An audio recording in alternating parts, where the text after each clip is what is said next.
Hello दोस्तों, कैसे हैं। आशा करते हैं आप सब ठीक ही होंगे। तो आज का कहानी है, भगवान श्री कृष्ण ने बताया ऐसा कौन सा व्रत करने से या सुनने से औलाद पे आई मृत्यु भी टल जाएगी। भारतवर्ष में एक प्रतापी और दानी राजा राज्य करता था। वह नित्य गरीबों और ब्राह्मणों की सहायता करता था। यह बात उसकी रानी को अच्छी नहीं लगती थी। वह ना ही गरीबों को दान देती, ना ही भगवान का पूजन करती थी और राजा को भी दान देने से मना क्या करती थी। एक दिन राजा शिकार खेलने वन को गए हुए थे तो रानी महल में अकेली थी। उसी समय बृहस्पति देव साधु वेश में राजा के महल में भिक्षा के लिए गए और भिक्षा मांगी। रानी ने भिक्षा देने से इनकार किया और कहा, हे साधु महाराज, मैं तो दान से पुण्य से तंग आ गई हूँ। मेरा पति सारा धन लुटाते रहते हैं। मेरी इच्छा कि हमारा धन नष्ट हो जाए, फिर न रहेगा बांस, ना बचेगी बांसुरी। साधु ने कहा, देवी तुम तो बड़ी विचित्र हो। धन संतान तो सभी चाहते हैं, पुत्र और लक्ष्मी तो पापी के घर भी होने चाहिए। यदि तुम्हारे पास अधिक धन है तो भूखों को भोजन दो, प्यासों के लिए प्याऊ बनवाओ, मुसाफिरों के लिए धर्मशालाएं खुलवाओ। जो निर्धन अपनी कुंवारी कन्याओं का विवाह नहीं कर सकते, उनका विवाह करा दो। ऐसे और कई काम हैं जिनके करने से तुम्हारा यश लोक परलोक में फैलेगा। परंतु रानी पे उपदेश का कोई प्रभाव ना पड़ा। वह बोली, महाराज आप मुझे कुछ ना समझाइए। मैं ऐसा धन नहीं चाहती जो हर जगह बांटती फिरूं। साधु ने उत्तर दिया, यदि तुम्हारी ऐसी इच्छा है तो तथास्तु। तुम ऐसा करना कि बृहस्पतिवार को घर लीपकर पीली मिट्टी से अपना सिर धोकर स्नान करना, भट्टी चढ़ाकर कपड़े धोना। ऐसा करने से आपका सारा धन नष्ट हो जाएगा। इतना कहकर वह साधु महाराज वहाँ से आलोप हो गए। साधु के अनुसार कही बातों को पूरा करते हुए रानी को केवल 3 बृहस्पतिवार ही बीते थे कि उसकी समस्त धन संपत्ति नष्ट हो गई। भोजन के लिए राजा का परिवार तरसने लगा। तब एक दिन राजा ने रानी से बोला, हे रानी, तुम यहीं रहो, मैं दूसरे देश को जाता हूँ, क्योंकि यहाँ पर सभी लोग मुझे जानते हैं, इसलिए मैं कोई छोटा कार्य नहीं कर सकता। ऐसा कहकर राजा प्रदेश चला गया। वहाँ वह जंगल से लकड़ी काट कर लाता और शहर में बेचता। इस तरह वह अपना जीवन व्यतीत करने लगा। इधर राजा के प्रदेश जाते ही रानी और दासी दुखी रहने लगी। एक बार जब रानी और दासी को 7 दिन तक बिना भोजन के रहना पड़ा तो रानी ने अपनी दासी से कहा, हे दासी, पास ही के नगर में मेरी बहन रहती है। वह बड़ी धनवान है, तो उसके पास जा और कुछ ले आ, ताकि थोड़ी बहुत गुजर बसर हो जाए। दासी रानी की बहन के पास गई। उस दिन गुरुवार था और रानी की बहन उस समय बृहस्पतिवार व्रत की कथा सुन रही थी। दासी ने रानी की बहन को अपनी रानी का संदेश दिया, लेकिन रानी की बड़ी बहन ने कोई उत्तर नहीं दिया। जब दासी को रानी की बहन से कोई उत्तर नहीं मिला तो वह बहुत दुखी हुई और उसे क्रोध भी आया। दासी ने वापस आकर रानी को सारी बात बता दी। सुनकर रानी ने अपने भाग को कोसा। उधर रानी की बहन ने सोचा कि मेरी बहन की दासी आई थी, परंतु मैं उससे नहीं बोली, इससे वह बहुत दुखी हुई होगी। कथा सुनकर और पूजन समाप्त करके वह अपनी बहन के घर आई और कहने लगी, हे बहन, मैं बृहस्पतिवार का व्रत कर रही थी। तुम्हारी दासी मेरे घर आई थी, परंतु जब तक कथा होती तब तक ना तो उठते और ना ही बोलते, इसलिए मैं नहीं बोली। कहो दासी क्यों गई थी? रानी बोली, बहन तुमसे क्या छिपाऊं, तो हमारे घर खाने तक को अनाज नहीं था। ऐसा कहते कहते रानी की आंखें भर आई। उसने दासी समेत पिछले 7 दिनों से भूखे रहने तक की बात बताई, अपनी बहन को विस्तार पूर्वक सुना दी। रानी की बहन बोली, देखो बहन, भगवान बृहस्पति देव सबकी मनोकामनाएं को पूर्ण करते हैं। देखो, शायद तुम्हारे घर में अनाज रखा हो। पहले तो रानी को विश्वास नहीं हुआ, पर बहन के आग्रह करने पर उसने अपनी दासी को अंदर भेजा तो उसने सचमुच अनाज से भरा एक घड़ा मिल गया। यह देखकर दासी को बड़ी हैरानी हुई। दासी रानी से कहने लगी, हे रानी, जब हमको भोजन नहीं मिलता तो हम व्रत ही तो करते हैं, इसलिए क्यों नहीं इनसे व्रत और कथा की विधि पूछ ली जाए, ताकि हम भी व्रत कर सके। तब रानी ने अपनी बहन से बृहस्पतिवार व्रत के बारे में पूछा।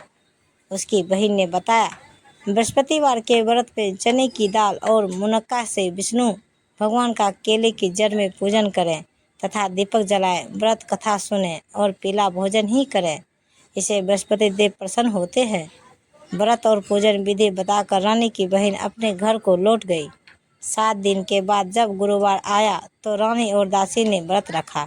घुड़साल में जाकर चना और गुड़ लेकर आई, फिर उससे केले की जड़ तथा विष्णु भगवान का पूजन किया। अब पीला भोजन कहाँ से आए, इस बात को लेकर दोनों बहुत दुखी थे।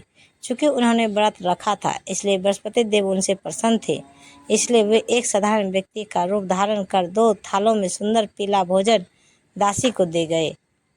भोजन पाकर दासी प्रसन्न हुई और फिर रानी के साथ मिलकर भोजन ग्रहण किया। उसके बाद वे सभी गुरुवार को व्रत और पूजन करने लगे। बृहस्पतिवार भगवान की कृपा से उनके पास फिर से धन संपत्ति आ गई, परंतु रानी फिर से पहले की तरह आलस करने लगी।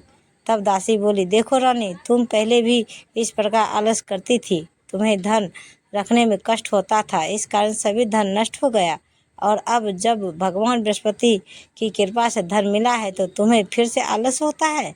रानी को समझाते हुए दासी कहती है कि बड़ी मुसीबतों के बाद हमने यह धन पाया है, इसलिए हमें दान पुण्य करना चाहिए, भूखे मनुष्यों को भोजन करना चाहिए और धन को शुभ कार्यों में खर्च करना चाहिए, जिससे तुम्हारे कुल का यश बढ़ेगा, स्वर्ग की प्राप्ति होगी और पितृ प्रसन्न होंगे।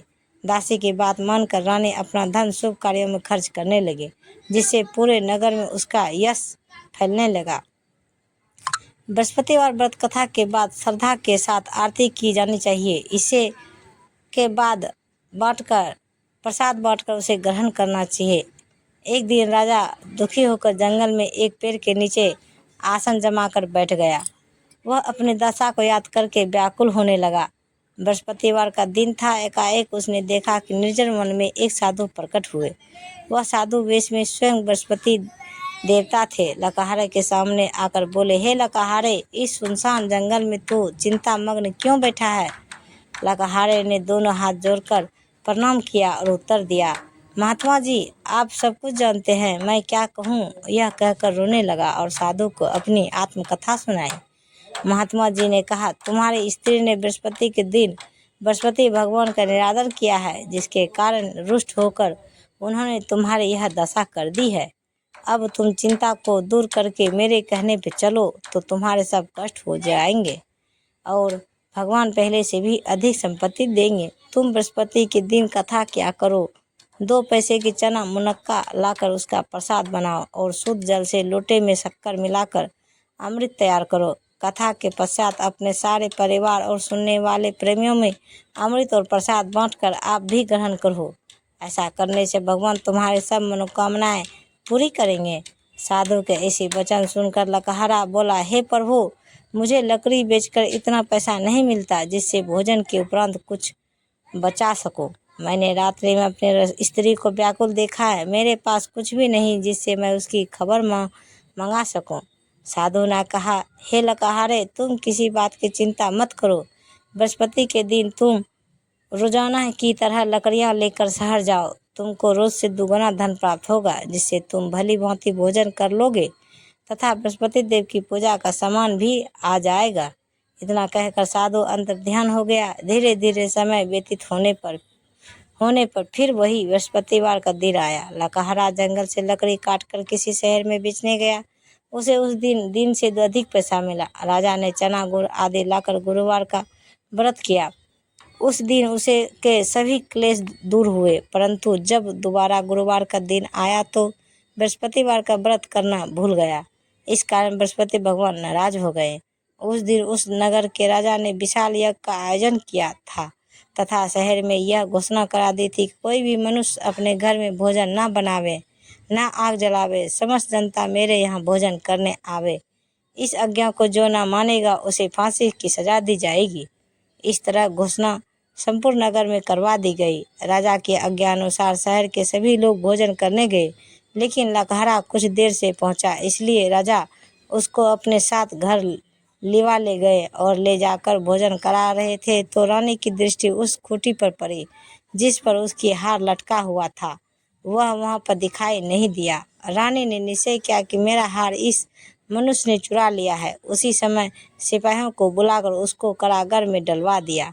जब लकहारा कारागार में पड़ गया और बहुत दुखी होकर विचार करने लगा कि ना जाने कौन सा पूर्व जन्म के कर्म से मुझे यह दुख प्राप्त हुआ है, और उसी साधु को याद करने लगा जो कि जंगल में मिला था। उसी समय तत्काल बृहस्पति देव साधु के रूप में प्रकट हुए और उसकी दशा को देखकर कहने लगे, अरे मूर्ख, तूने बृहस्पति देव की कथा नहीं करी, इस कारण मुझे तुझे दुख प्राप्त हुआ है। अब चिंता मत कर, बृहस्पतिवार के दिन कारागार के दरवाजे पे 4 पैसे पड़े मिलेंगे, उनसे तू बृहस्पति देव की पूजा करना, तेरे सभी कष्ट दूर हो जाएंगे।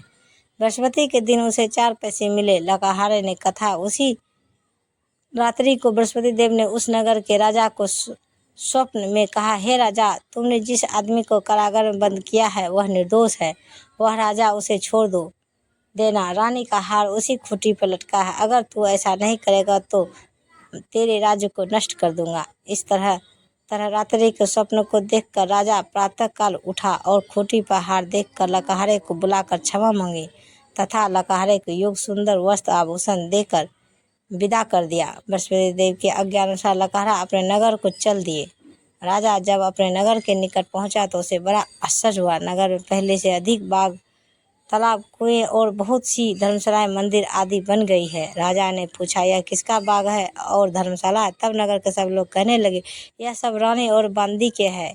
तो राजा को आश्चर्य हुआ, गुस्सा भी आया। जब रानी ने यह खबर सुनी कि राजा आ रहे हैं तो उन्होंने बांदी से कहा कि हे दासी, देखो राजा हमको कितनी बुरी हालत में छोड़ गए थे, हमारी ऐसी हालत देखकर वह लौट न जाए, इसलिए तू दरवाजे पर खड़ी हो जा।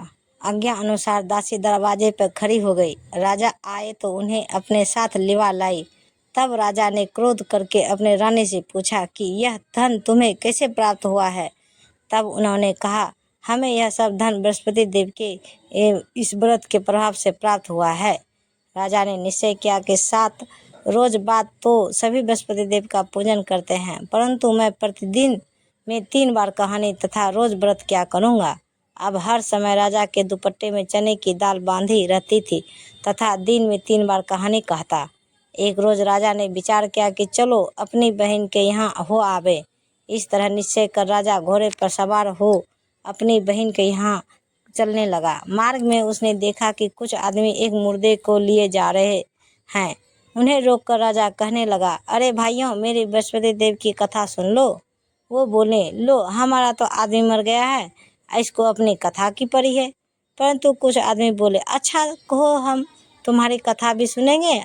राजा ने दाल निकाली और जब कथा आधी हुई थी कि मुर्दा हिलने लग गया और जब कथा समाप्त हो गई तो राम राम करके मनुष्य उठकर खड़ा हो गया। आगे मार्ग में उसे एक किसान खेत में हल चलाता मिला। राजा ने उसे देख और उससे बोले, अरे भैया, तुम मेरी बृहस्पतिवार की कथा सुन लो।